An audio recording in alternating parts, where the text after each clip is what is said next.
Welcome friends to my channel fun with cooking. आज आंवला का चटनी बनाती हूँ। आंवला का चटनी टेस्टी तो होती है, साथ में ये बहुत ही हेल्दी होती है। इसको आराम से बाहर आप 7-8 दिन रख सकते हो फ्रिज में, और ज्यादा दिन इसको स्टोर कर सकते हो। इसमें विनीगर डाल के बनाओगे तो ये काफी दिन तक रुक जाती है। तो चलिए शुरू करते हैं। रेसिपी पसंद आई तो मेरे चैनल को लाइक शेयर और सब्सक्राइब करने का रिक्वेस्ट रहा। यहाँ मैं हाफ किलो आंवला ले लिया, अच्छी तरह से साफ कर लिया धो के।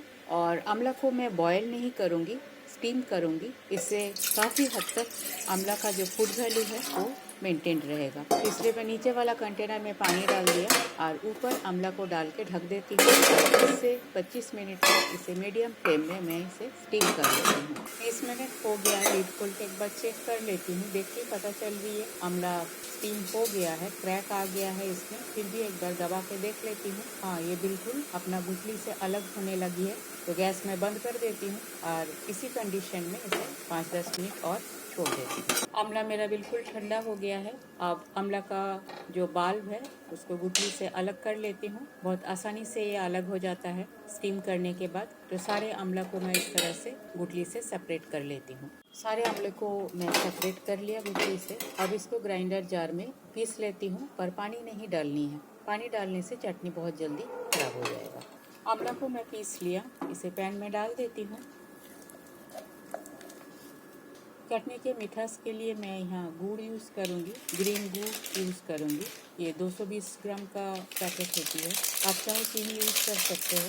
तो ये एक पैकेट पूरा डाला और हाफ डाल रही हूँ। 500 ग्राम आंवला था तो इसमें ऑलमोस्ट आपका 330-40 ग्राम गुड़ गया।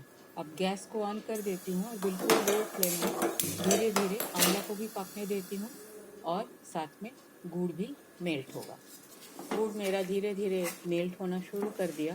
फ्लेम बिल्कुल लो रखना है, टाइम थोड़ा सा लगेगा चटनी को बनाने के लिए। हाई फ्लेम में जल्द तो बन जाएगी पर जल जाने का चांसेस रहता है, इसलिए लो फ्लेम में बनाना ही ठीक है। 5 मिनट बाद मेरा गुड़ बिल्कुल ही मेल्ट हो गया है, पर चटनी अभी काफ़ी डाइल्यूट है। लो फ्लेम में इसे धीरे धीरे चलाते चलाते बिल्कुल गाढ़ा करना है, तो थोड़ा सा टाइम और लगेगी।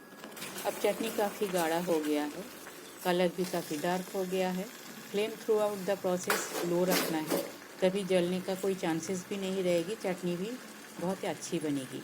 स्वाद अनुसार नमक मिला देती हूँ, चिली पाउडर और चिली फ्लेक्स, ये दोनों ही आप कम ज़्यादा कर सकते हो अपने टेस्ट के हिसाब से। मिला लेती हूँ अच्छी तरह से। और चटनी को ज़्यादा दिन प्रिजर्व करने के लिए डाल रही हूँ यहाँ 2 चम्मच वाइट विनेगर, और एक बार अच्छी तरह से मिला लेती हूँ। ये ऑलमोस्ट हो गया है, फिर भी मैं एक बार चेक कर लेती हूँ।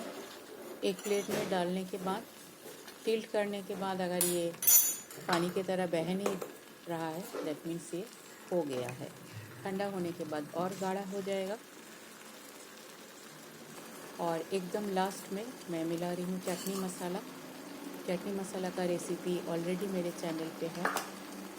इक्वल अमाउंट ऑफ सौंफ, जीरा और हाफ अमाउंट मेथी को ड्राई रोस्ट करके पाउडर बनाने से चटनी मसाला बन जाती है।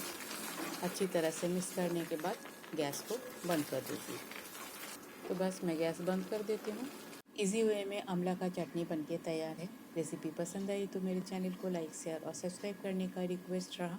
थैंक्स फ्रेंड, टाइम निकल के पूरा वीडियो देखने के लिए। रेसिपी पसंद आई तो अपने फ्रेंड सर्कल और फैमिली में शेयर जरूर कीजिएगा।